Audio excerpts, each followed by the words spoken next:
Hello guys, स्वागत है आपका हमारे YouTube channel study for future में। हमारे चैनल को सब्सक्राइब करें और बेल आइकन को दबाएं, जिससे हमारी आने वाली जो वीडियो होगी उसका नोटिफिकेशन आपको मिलता रहे।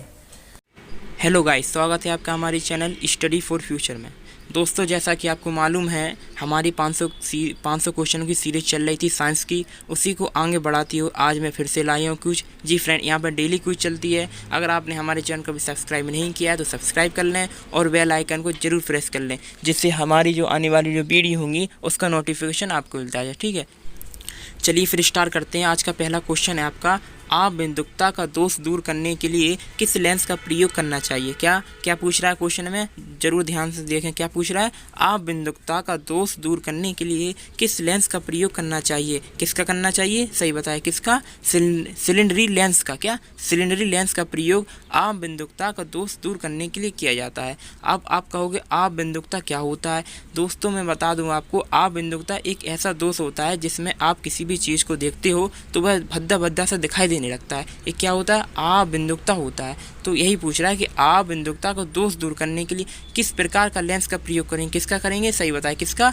सिलेंडरी लेंस का प्रयोग करेंगे। ठीक है, चलिए आगे बढ़ते हैं। आगे पूछ रहा है, क्या पूछ रहा है, प्रत्यावर्ती धारा को दिष्ट धारा में किसके द्वारा बदला जाता है। क्वेश्चन 140 में है फ्रेंड आपका। क्या पूछ रहा है, प्रत्यावर्ती धारा को दिष्ट धारा में किसके द्वारा बदला जाता है। किसके द्वारा, यानी AC। प्रत्यावर्ती धारा हो गया AC और दिष्ट धारा हो गया DC, यानी AC को DC में किसके द्वारा बदला जा सकता है। किसको, रेक्टिफायर।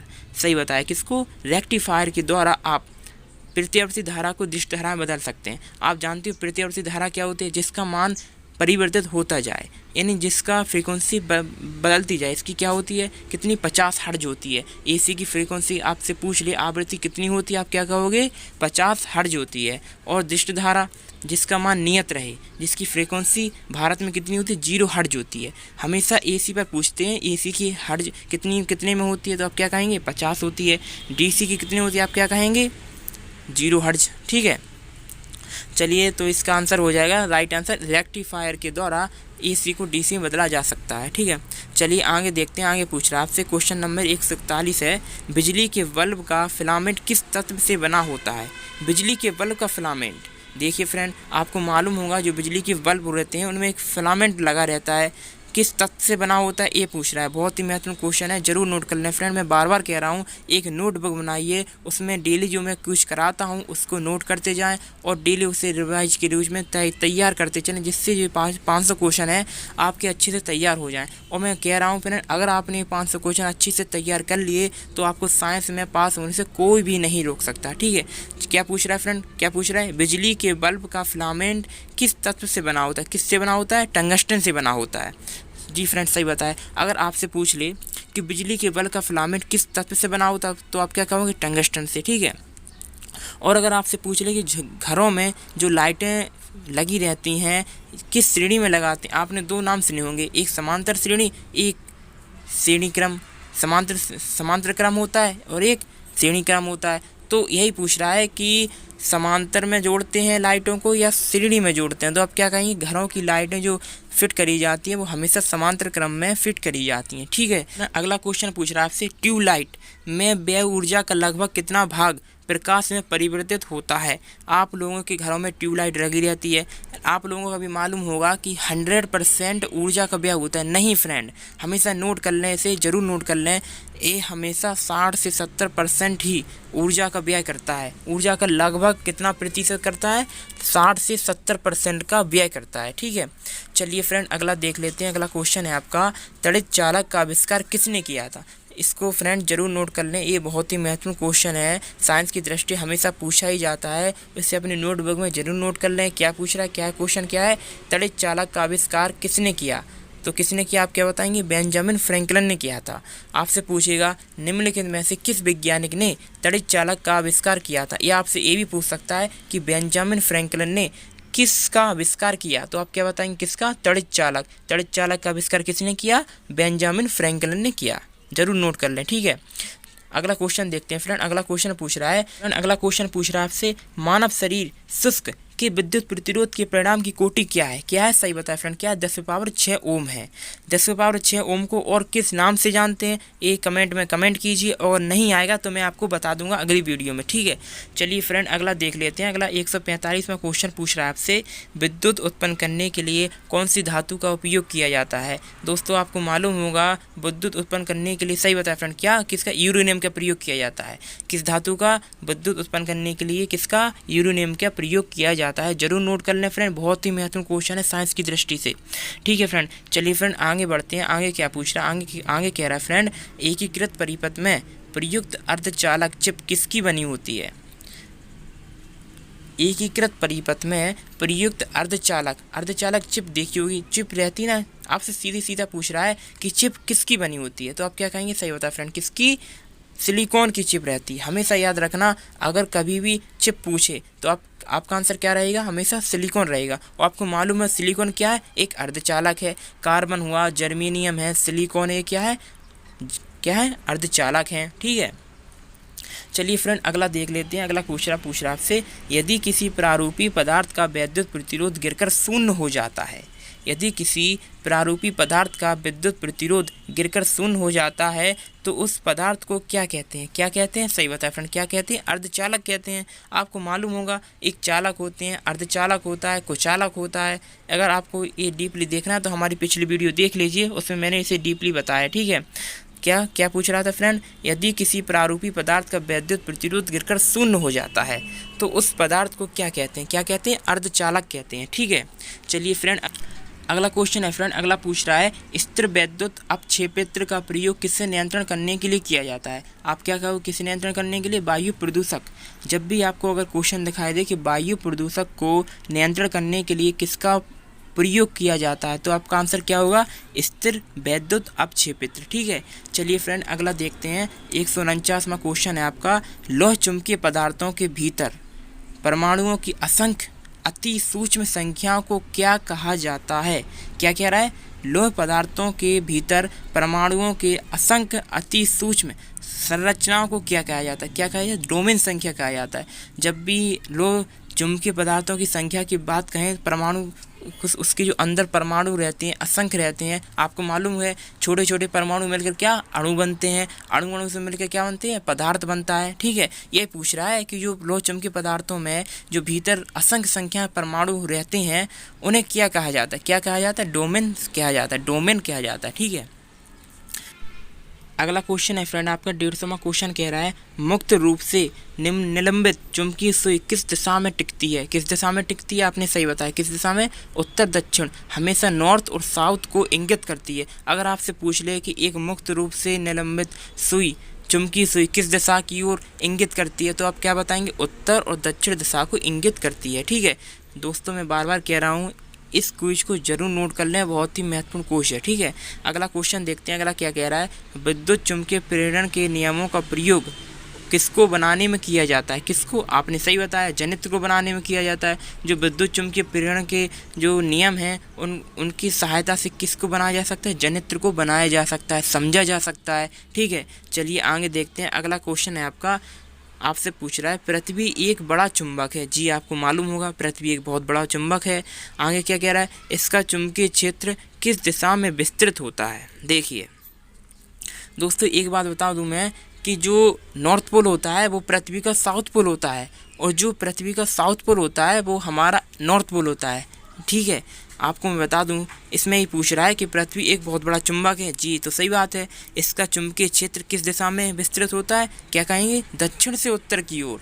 अभी हमने पिछली क्वेश्चन में देखा था कि चुंबकीय सुई का किस ओर इंगित करता है? उत्तर से दक्षिण की ओर। लेकिन पृथ्वी का किस ओर करता है? दक्षिण से उत्तर। जरूर याद करें, ठीक है। चलिए फ्रेंड अगला देखते हैं। अगला क्वेश्चन कह रहा है, जिस तत्व में परमाणु में 2 प्रोटॉन और 2 न्यूट्रॉन और 2 इलेक्ट्रॉन हो, मतलब 2 प्रोटॉन 2 न्यूट्रॉन और 2 इलेक्ट्रॉन हो, उस तत्व का द्रव्यमान संख्या कितना होगा? कितना होगा द्रव्यमान संख्या? आप जानते हो प्रोटॉन प्लस न्यूट्रॉन की संख्या।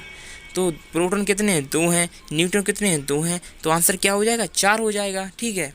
चलिए फ्रेंड अगला देखते हैं। अगला क्वेश्चन पूछ रहा है आपसे, पृथ्वी की आयु का निर्धारण किस विधि द्वारा किया जाता है। बहुत ही महत्वपूर्ण क्वेश्चन है फ्रेंड, इसे जरूर नोट कर लें, बार बार आने वाला क्वेश्चन है। क्या कह रहा है, पृथ्वी की आयु का निर्धारण किस विधि द्वारा किया जाता है। किस विधि द्वारा किया जाए, सही बताए, किस विधि द्वारा, यूरेनियम काल निर्धारण विधि द्वारा। यूरेनियम, आप सीधा सीधा कहिए कि पृथ्वी की आयु अगर ज्ञात करना है, निर्धारण करना है, तो आप किस विधि का प्रयोग करेंगे, किसका करेंगे, यूरेनियम विधि का प्रयोग करेंगे। ठीक है, जरूर याद करें। अगला क्वेश्चन पूछ रहा है फ्रेंड, अगला क्वेश्चन है, नाभिकीय रिएक्टर में भारी जल D2O का, नाभिकीय रिएक्टर में भारी जल जिसे D2O कहा जाता है का प्रयोग किस रूप में किया जाता है। किस रूप में किया जाता है, मंदक के रूप में किया जाता है। आपको मालूम हो गया भारी जल का किस रूप में, आपसे अगर पूछ लें निम्नलिखित में से किसका प्रयोग मंदक के रूप में किया जाता है। किसका किया जाता है, भारी जल का किया जाता है, जिसका रासायनिक सूत्र क्या है, D2O। क्या, भारी जल का रासायनिक सूत्र, ये भी पूछ सकता है, भारी जल का रासायनिक सूत्र क्या है, तो आप क्या कहेंगे, भारी जल का रासायनिक सूत्र D2O है। ठीक है, अगला क्वेश्चन है, अगला क्वेश्चन पूछ रहा है, नाभिकीय रिएक्टर में, ये तो हो गया था। अगला क्वेश्चन है कूलिज नाल, अगला क्वेश्चन है फ्रेंड आपका, क्या पूछ रहा है, कूलिज नालिका का प्रयोग क्या उत्पन्न करने के लिए किया जाता है। कूलिज नालिका का प्रयोग किसके लिए प्रयोग किया जाता है, एक्स किरणों, जरूर याद करना फ्रेंड, जो एक्स किरण है का जो उत्पन्न करने के लिए किसका प्रयोग किया जाता है, आप क्या कहेंगे, कूलिज नालिका का। और कूलिज नालिका का प्रयोग किससे उत्पन्न करने के लिए किया जाता है, एक्स किरणों का। ठीक है फ्रेंड, चलिए फ्रेंड अगला देखते हैं। अगला क्वेश्चन है आपका, दोस्तों अगर कुछ पसंद आए तो उसे ज़रूर लाइक करें और सब्सक्राइब कर लें। यहाँ पर डेली क्विज होती है, साइंस की होती है, और आगे भी मैं एक क्विज लाता रहूँगा। अभी तो 500 क्वेश्चनों की सीरीज है फ्रेंड, क्या फ्रेंड, सही फरमाएं, ये 500 क्वेश्चनों की साइंस की सीरीज है। इस इतने महत्वपूर्ण क्वेश्चन है फ्रेंड कि ये जितने भी परीक्षाएँ हुई हैं अभी तक, मैं सभी को डिपेंड करती, सभी को मिक्स करके लाया हूँ। फ्रेंड आपका 156 कह रहा है, कूलिज नालिका का प्रयोग क्या उत्पन्न करने के लिए किया जाता है। कूलिज नालिका, जरूर याद करें, कूलिज नालिका, कूलिज नालिका का प्रयोग किसके उत्पन्न करने के लिए किया जाता है, सही बताएं, किसके, एक्स किरणों के उत्पन्न करने के लिए कूलिज नालिका का प्रयोग किया जाता है। ठीक है, चलिए फ्रेंड अगला देखते हैं। अगला पूछ रहा है आपसे, परमाणु बम में विस्फोट में भारी मात्रा में ऊर्जा किसके कारण निकलती है। परमाणु बम जानते होंगे आप, में विस्फोट में भारी मात्रा में ऊर्जा, जब भी परमाणु बम विस्फोट होता है भारी ऊर्जा निकलती है, किस कारण से निकलती है, ऐसा क्या कारण होता है, क्या होता है, क्या कहेंगे आप, हमेशा यही कहेंगे, द्रव का ऊर्जा परिवर्तन, किसके कारण, द्रव का ऊर्जा परिवर्तन के कारण परमाणु ऊर्जा में विस्फोट में भारी मात्रा में ऊर्जा वितरण होती है या निकलती है, द्रव का ऊर्जा में परिवर्तित के कारण। ठीक है, चलिए फ्रेंड अगला देखते हैं। अगला क्वेश्चन है आपका, क्या पूछ रहा है, सेमीकंडक्टर में उसके प्रयोग के आधार पर अशुद्धियाँ किस लिए मिलाई जाती हैं। सेमीकंडक्टर आप जानते होंगे, सेमीकंडक्टर में उसके प्रयोग के आधार पर अशुद्धियाँ किस लिए मिलाई जाती हैं, उसकी विद्युत चालकता बढ़ाने के लिए। जब भी आप अशुद्धियाँ मिलाने या कहीं भी देखें कि क्वेश्चन में सेमीकंडक्टर दिया है और उसमें अशुद्धियाँ मिलाई जाती हैं, तो उसका क्या कारण होता है, उसकी विद्युत चालकता बढ़ाने के लिए उसमें अशुद्धियाँ मिलाई जाती हैं। ठीक है, चलिए फ्रेंड अगला देखते हैं। अगला क्वेश्चन है आपका, जब जर्मेनियम जाली में आर्सेनिक परमाणु डाले जाते हैं तो वह क्या बन जाता है, क्या बन जाता है, क्या कहेंगे आप, जब जर्मेनियम जाली, जर्मेनियम क्या है, अर्धचालक है, जब जर्मेनियम जाली में आर्सेनिक परमाणु डाले जाते हैं तो वह क्या बन जाता है, क्या बन जाता है, आप क्या कहेंगे, वह सेमीकंडक्टर बन जाता है। ठीक है, वह सेमीकंडक्टर बन जाता है। चलिए फ्रेंड अगला देखते हैं। अगला क्वेश्चन पूछ रहा है आपसे, विद्युत उत्पन्न करने के लिए कौन सी धातु का प्रयोग किया जाता है। देखिए फ्रेंड रिपीटेड है, लेकिन अगर आपको याद होगा जब भी आप बता पाओगे, है ना। तो क्या है इसका आंसर, यूरेनियम। अभी आपको बताता यूरेनियम है, क्या है, विद्युत उत्पन्न करने के लिए कौन सी धातु का प्रयोग किया जाता है, किसका किया जाता है, यूरेनियम का किया जाता है। जरूर नोट कर लें फ्रेंड, बहुत ही महत्वपूर्ण क्वेश्चन है फ्रेंड, ये क्विज ही बहुत ही महत्वपूर्ण है, इसे जरूर नोट कर लें, अपनी नोटबुक में जरूर नोट कर लें। ठीक है, क्या पूछ रहा था, विद्युत उत्पन्न करने के लिए कौन सी धातु का प्रयोग किया जाता है, आप क्या कहेंगे, यूरेनियम का प्रयोग किया जाता, सही है। चलिए आगे बढ़ते हैं। आगे क्या कह रहा है, कृष्ण छिद्र जिसे ब्लैक होल के नाम से जाना जाता है, सिद्धांत को किसने प्रतिपादित किया था, किसने किया था, एस चंद्रशेखर ने किया जाता, किसने किया था, एस चंद्रशेखर ने किया था। ब्लैक होल आपसे सीधा सीधा पूछ लेगा कि ब्लैक होल का सिद्धांत का खोज किसने की, यानी प्रतिपादित किसने किया, तो आप क्या कहोगे, क्या कहेंगे, एस चंद्रशेखर ने किया। ठीक है, चलिए आगे देखते हैं। अगला क्वेश्चन है आपका, क्या पूछ रहा है, नोबेल पुरस्कार एल्फ्रेड नोबेल, नोबेल पुरस्कार एल्फ्रेड नोबेल के नाम पर शुरू हुआ जी, आपको मालूम है जिन्होंने किसकी खोज की थी, यानी किसकी खोज की थी, आप क्या कहेंगे किसकी की थी? डायनामाइट की खोज की थी। आपसे सीधा सीधा पूछ लेगा डायनामाइट की खोज किसने की थी, आप क्या कहेंगे? नोबेल पुरस्कार जिसके नाम से दिया जाता है वो कौन है? एल्फ्रेड नोबेल ने इसकी खोज की थी। ठीक है, अगला देख लेते हैं। अगला क्वेश्चन है आपका, इस सदी की शुरुआत में हवाई जहाज़ का आविष्कार किसने की थी? दोस्तों आपको मालूम है जो हवाई जहाज़ हैं, हाँ जी फ्रेंड, आपको मालूम जरूर होना चाहिए कि हवाई जहाज़ का आविष्कार किसने किया था। किसने किया था? सही बताया फ्रेंड, किसने? राइट ब्रदर्स ने। जब भी आपसे पूछ ले कि राइट ब्रदर्स ने किसका आविष्कार किया तो आप क्या कहेंगे? हवाई जहाज़। जब भी आपसे पूछ ले कि हवाई जहाज़ का आविष्कार किसने किया तो आप क्या बताएंगे? Wright brothers. दोनों दोस्तों राइट ब्रदर्स दोनों भाई भाई थे फ्रेंड। ठीक है, दोनों भाई भाई थे। इन्हें दोनों लोगों ने हवाई जहाज़ का बहुत ही अच्छे से आविष्कार किया था। ठीक है, चलिए फ्रेंड अगला देखते हैं। अगला क्वेश्चन है आपका, इलेक्ट्रॉन सूक्ष्मदर्शी का आविष्कार किसने किया था? आपसे पूछ रहा है इलेक्ट्रॉन सूक्ष्मदर्शी का आविष्कार किसने किया था, आप क्या कहेंगे? इसमें ये नहीं पूछा है फ्रेंड कि इलेक्ट्रॉन की खोज किसने की थी, आप तो बता देंगे इलेक्ट्रॉन की खोज किसने की? जे थॉमसन ने की, है ना। इलेक्ट्रॉन की खोज किसने की? जे थॉमसन ने की। प्रोटॉन की खोज रदरफोर्ड ने की, गोल्डस्टीन ने की। जो भी ऑप्शन में होगा वो सही होगा आपका। और इलेक्ट्रॉन होता है, एक प्रोटॉन होता है और न्यूट्रॉन होता है। न्यूट्रॉन की खोज किसने की? जेम्स चडविक ने की। लेकिन इसमें पूछ रहा है कि इलेक्ट्रॉन सूक्ष्मदर्शी का आविष्कार किसने किया था, तो आप क्या कहेंगे? किसने किया था? नॉल और रुस्का ने किया था। नॉल और रुस्का ने किया था। ठीक है, चलिए फ्रेंड अगला देख लेते हैं। अगला क्वेश्चन है आपका, क्या पूछ रहा है? मेडिकल डॉक्टर्स व्यवसायिकों द्वारा किस उपकरण का प्रयोग किया जाता है? क्या है? मेडिकल डॉक्टर्स व्यवसायिकों, जो मेडिकल डॉक्टर्स रहते हैं उनके द्वारा किसका प्रयोग किया जाता है? सीधे सीधा जो लगाते हैं अपने कानों में लगा लेते हैं, वो आपकी जांच के लिए हृदय पर रख देते हैं ना, देखते हैं भाई कैसे क्या चल रही है, धड़कन कैसा, किसका क्या रहता है, वो ही पूछ रहा है किसका प्रयोग, किस उपकरण का प्रयोग किया जाता है, किसका? क्या कहेंगे? स्टेथोस्कोप का प्रयोग किया जाता है। ठीक है, चलिए फ्रेंड अगला देखते हैं। अगला क्वेश्चन है आपका, महासागर में डूबी हुई वस्तुओं की स्थिति जानने के लिए किस यंत्र का प्रयोग किया जाता है? महासागर में कोई अगर वस्तु डूब जाती है तो उसको कैसे पता लगाएंगे कि किस जगह है वो? किसका? सोनार का पता। सोनार एक ऐसा यंत्र होता है फ्रेंड जिससे महासागर में डूबी हुई वस्तु को आसानी से ढूंढ सकते हैं, किस तरफ है, किस एंगल पर है, सब देख सकते हैं। ठीक है, अगला क्वेश्चन है फ्रेंड आपका, क्या पूछ रहा? सूर्य की किरणों की तीव्रता मापने वाली उपकरण को क्या कहा जाता है? जो सूर्य की किरणें आती हैं पृथ्वी तक, तीव्रता मापने वाले उपकरण को, उसकी तीव्रता मापने वाले उपकरण को किस यंत्र का प्रयोग करते हैं उन्हें नापने के लिए? क्या किसका कहते हैं? हाइग्रोमीटर का करते हैं। किसका? हाइग्रोमीटर का करते हैं, जरूर याद करें। हाइग्रोमीटर का प्रयोग सूर्य की किरणों की तीव्रता मापने के लिए किया जाता है। ठीक है, अगला क्वेश्चन है फ्रेंड, क्या पूछ रहा आपसे? क्या पूछ रहा? एक उड़ती हुई चक्की की प्रति सेकेंड घूर्णन किस में मापी जाती है? आप क्या कहेंगे? किस में मापी जाती है? सही बताएं, किस में? स्ट्रोबोस्कोप में मापी जाती है। ठीक है, चलिए फ्रेंड अगला देखते हैं। अगला क्वेश्चन है आपका, कौन सा उपकरण चिकित्सक द्वारा इस्तेमाल किया जाता है? किसका प्रयोग किया जाए चिकित्सकों के द्वारा? किसका? अभी बताया था, किसका? स्टेथोस्कोप का प्रयोग किया जाता है। ठीक है दोस्तों, अगर कुछ पसंद आए तो ज़रूर लाइक करें और डेली क्विज के लिए हमारे चैनल को सब्सक्राइब कर सकते हैं और हमारी जो बेल आइकन होती है ना, नोटिफिकेशन बेल, उसे ज़रूर ओपन कर लें फ्रेंड। अगर वो ओपन नहीं करेंगे तो जो वीडियो आएंगी उसका नोटिफिकेशन आपको नहीं मिलेगा। ठीक है, चलिए फ्रेंड आगे बढ़ते हैं। अगला क्वेश्चन है आपका, क्या पूछ रहा? कौन सा उपकरण चिकित्सकों द्वारा इस्तेमाल किया जाता है? ये हो गया था किसका? इसका आंसर क्या था? स्टेथोस्कोप था। अब आगे क्या कह रहा है? चंद्रा एक्सरे दूरबीन का नाम किस वैज्ञानिक के सम्मान में रखा गया? आपको मालूम होगा दूरबीन की खोज किसने की थी? किसने की थी? गैलीलियो ने की थी। अब पूछ रहा है कि चंद्रा एक्सरे दूरबीन का नाम किस वैज्ञानिक के सम्मान में रखा गया? किसके सम्मान में रखा गया? एस चंद्रशेखर के एस चंद्रशेखर आजाद थे, वो वाले आजाद नहीं हैं, ये दूसरे हैं, ये वैज्ञानिक हैं। एस चंद्रशेखर के नाम से इन्हीं के सम्मान में जो चंद्रा एक्सरे दूरबीन था उनका नाम रखा गया था, उसका नाम रखा गया था। ठीक है, चलिए आगे बढ़ते हैं। अगला क्वेश्चन देखते हैं। अगला क्वेश्चन कह रहा है, साइक्लोट्रॉन किसको त्वरित करने के लिए किया जाता है? साइक्लोट्रॉन का प्रयोग किसके लिए किया जाता है? किसके लिए किया जाता है? परमाणु आप जानते होंगे, परमाणु सबसे छोटा कण, परमाणु से मिलकर अणु बनते हैं, अणु से मिलकर पदार्थ बनता है, आपको मालूम होगा।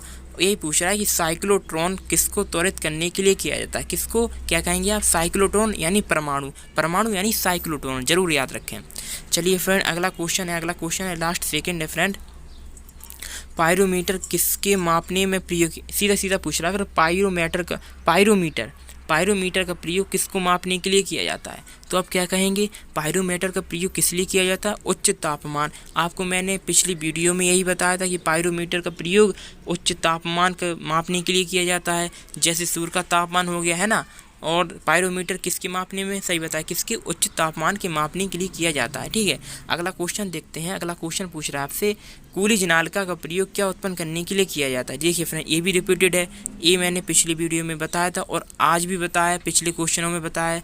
ये क्या है, कूलिज नालिका का प्रयोग क्या उत्पन्न करने के लिए किया जाता है। आप कह देंगे क्या उत्पन्न करने के लिए, एक्स किरणें उत्पन्न करने के लिए बनाया जाता, क्या, कूलिज नालिका का प्रयोग क्या उत्पन्न करने के लिए बनाया जाता है, किसके लिए, एक्स किरणों। ठीक है, ये थी आज की कुछ फ्रेंड। अगर कुछ पसंद आए तो लाइक करें, सब्सक्राइब करें चैनल को और बेल आइकन प्रेस को जरूर कर लें, जिससे जो हमारी आने वाली वीडियो होंगी उसका नोटिफिकेशन आपको मिलता है। ठीक है फ्रेंड, जरूर